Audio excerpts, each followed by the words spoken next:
Hola, buenos días. Hi, good morning. Good morning, Mo. Good morning. I am Emmanuel González, Regional Dean at the School of Architecture, Art and Design at Tecnológico de Monterrey in the Central South region. We are today in Querétaro City, very happy hosting the ACSA International Congress here in Querétaro.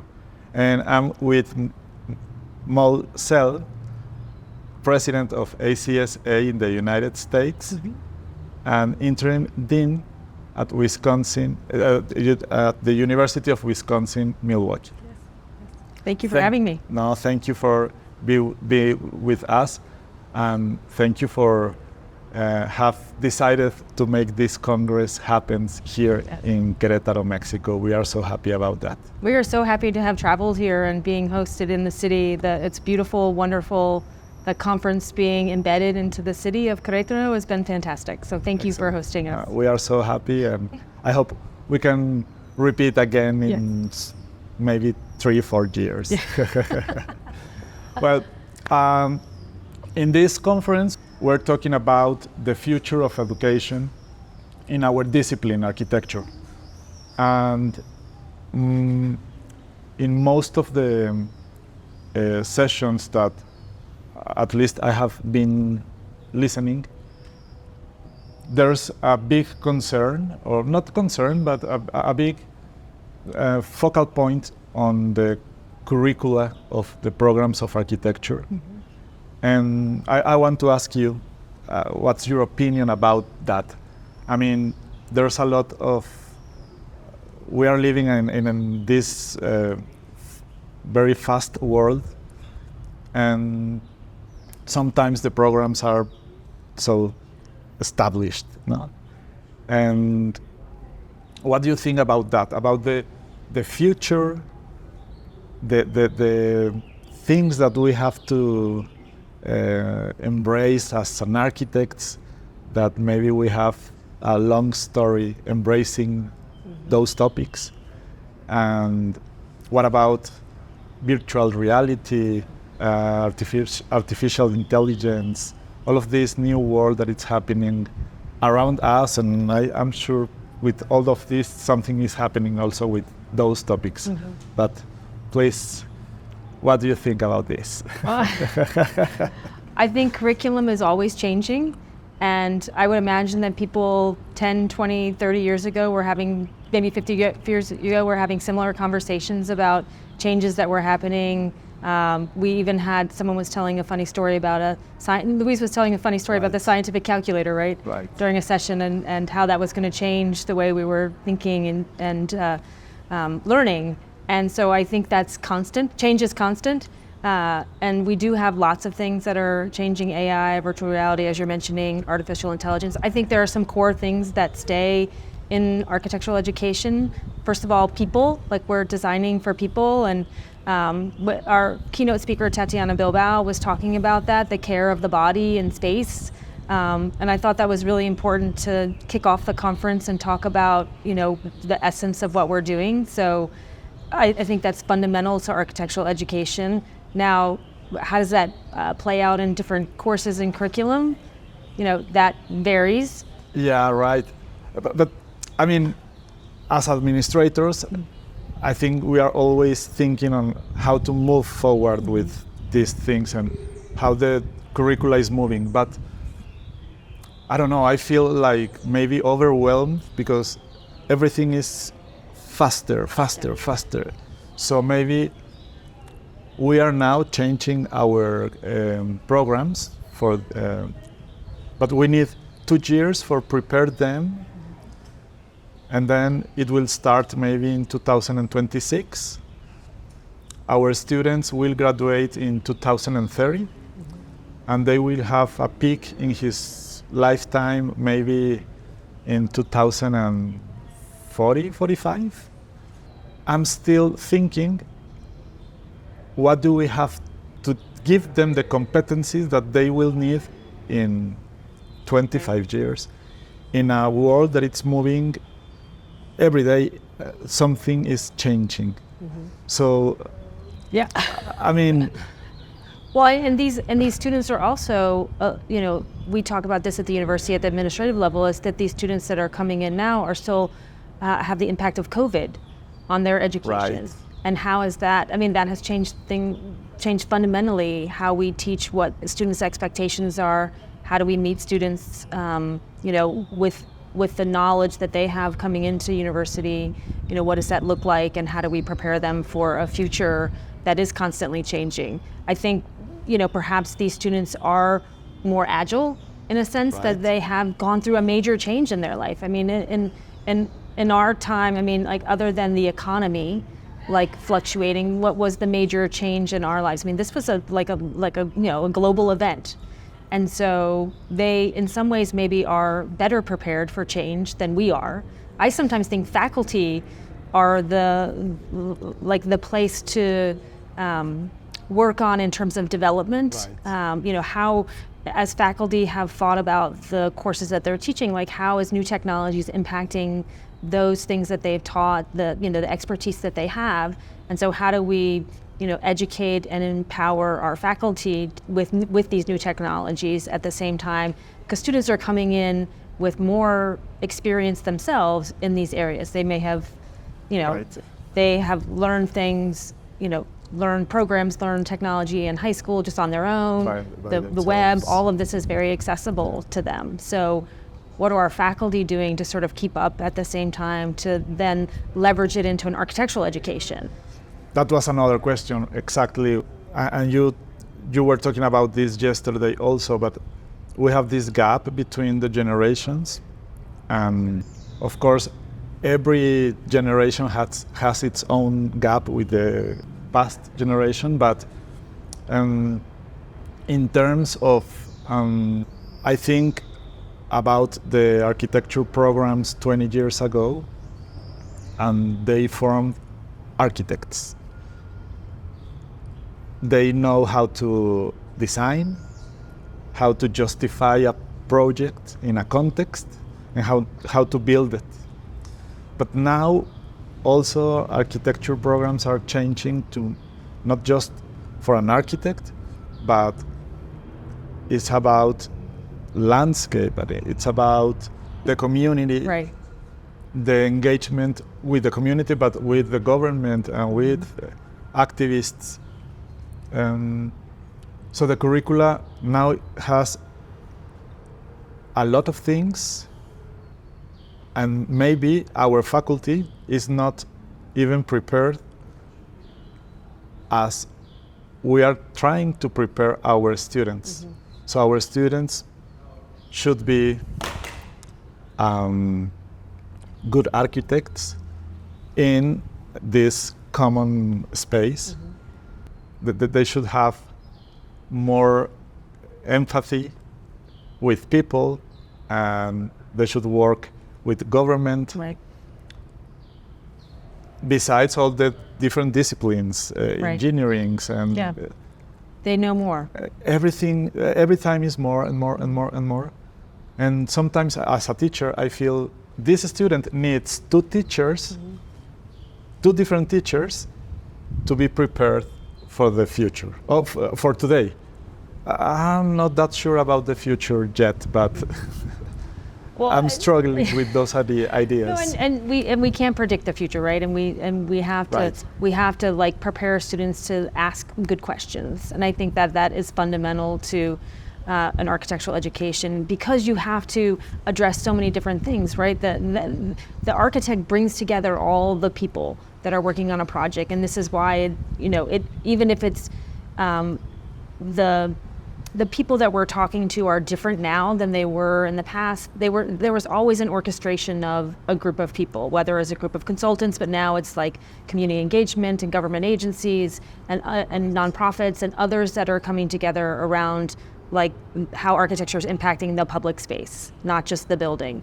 And one of the nice things about these conferences is that you sit around and you talk to people, so we were having a conversation the other night with a group of friends about what our curriculum was like 30 years ago, let's say. I just went to my 30th reunion for graduating from college, from architecture school, and we were talking about how none of us had a comprehensive studio. which is now part of our accreditation. Right.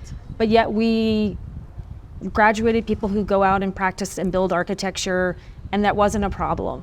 But now Comprehensive Studio is such an important component of our accreditation. It has to be there. It has to be there, and it's like the thing. And you know, we were still graduating architects 30 years ago, and we didn't have that, and now we're so focused on it, and we are still graduating architects, but we have these other pieces too, right? So we have an interesting duality of the kind of very core of building, let's say, and the idea of the importance of community or the collective, and we're talking about all those people, and those are both still very important things, but that curriculum is very different in what it focuses on and what it requires, what accreditation is requiring of us. And also it's always a question about these accreditation processes that besides in every country is different but similar. And then you from the US and me from Mexico talking about something that we have in common, that it's to create beauty and to create spaces for people. For me, that's our job. Yeah.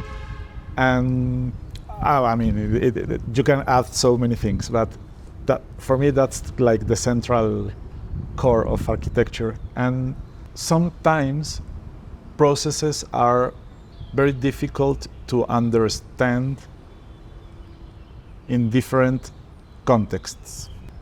We were talking about lost in translation sometimes.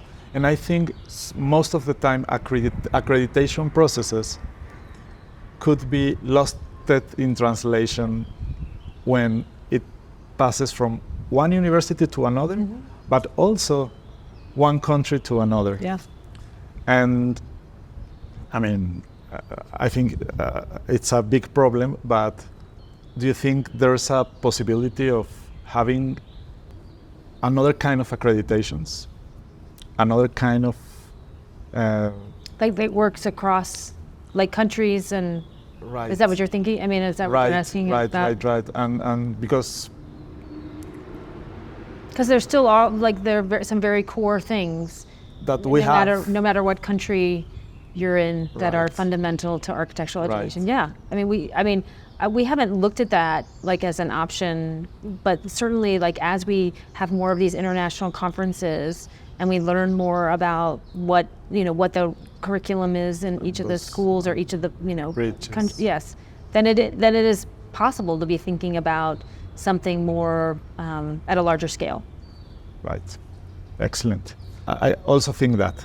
So I'm talking about accreditations. With these curricula that must change every day and accreditation processes that should move every day, I think the gap now is every day is bigger because we have to move so many things at the same time. And in all the countries now we are having this conversation.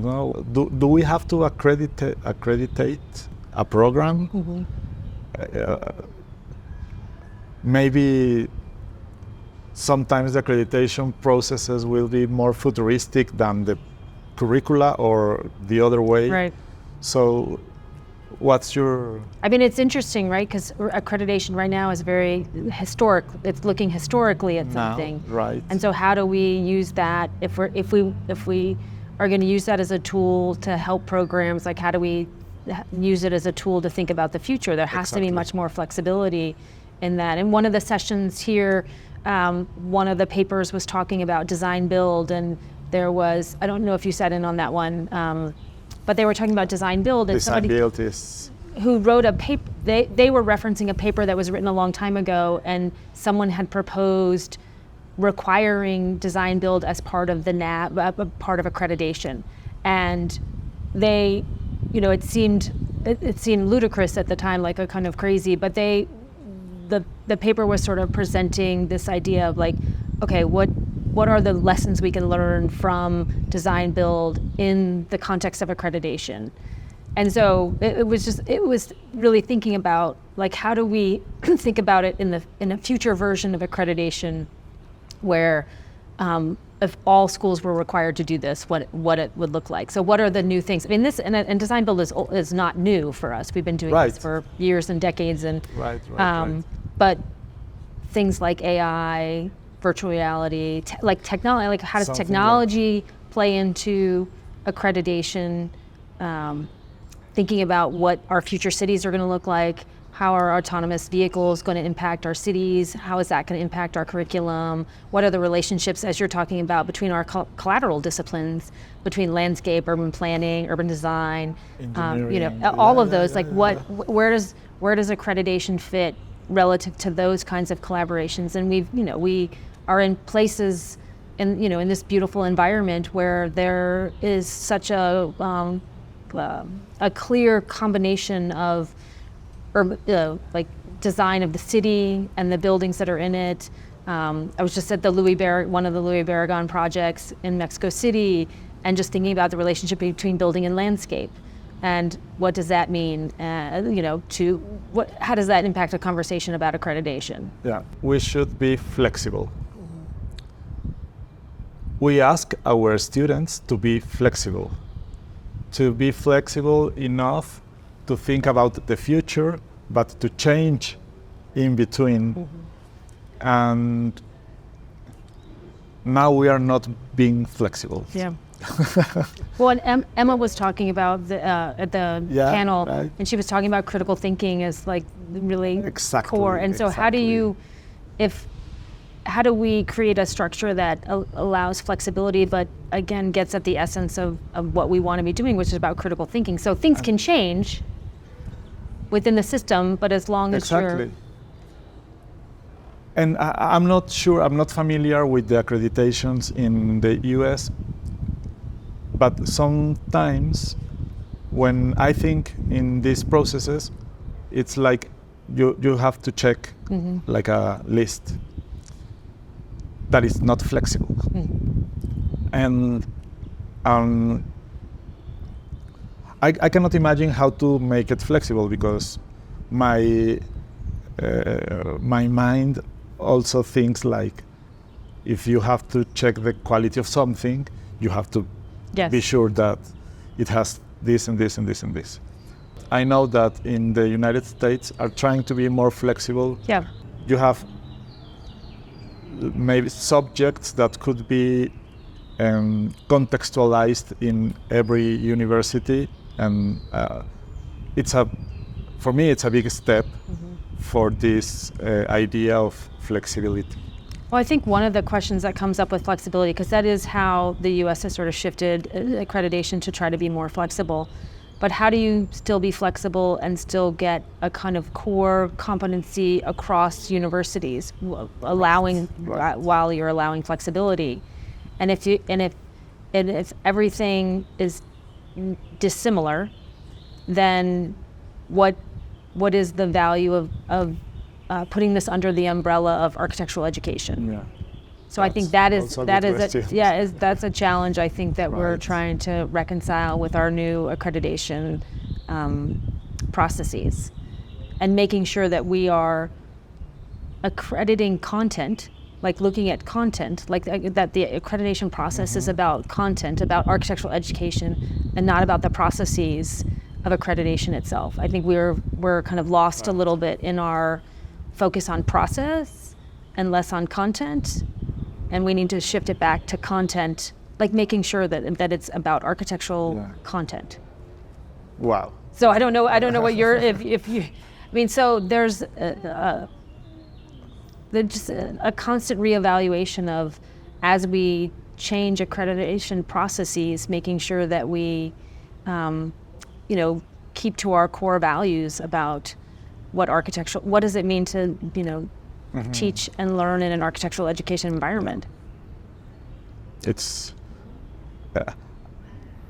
I started saying that it's a world that is changing every day, but it is always very complex. Yeah. So we have so many questions around, and I hope that the the conference, I'm pretty sure the conference will give us an idea, at least, of the common worries that we have as administrators, and I expect to hear some answers tonight. Yes. No, I think the more we can talk, the more that we have these conversations and conferences. Yeah, exactly. I think it's going to be better for everybody. I think we learn so much from each other in these kinds of environments. That's right. That's right. I mean, when we create a network of people thinking and focusing on our concerns, we should have better ideas. Yeah. It's how the world have resolved so many problems in the past. Yes.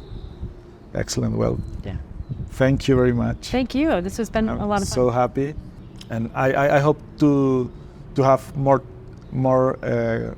maybe not the Congress, but we should have more collaboration between Mexico and the United States, working together as neighbors. Yes. That we are. No, absolutely. I think there's a lot of opportunities. Exactly. And that was, I mean, one of the reasons I went to the session that we were talking about was there was a collaboration, it was a big collaboration in Mexico itself between university government, other organizations, and a university in the U.S. Yeah. So that was excellent. It was good to see. Some of that is already happening. That's right. Yes. Well, thank you very much. Thank you.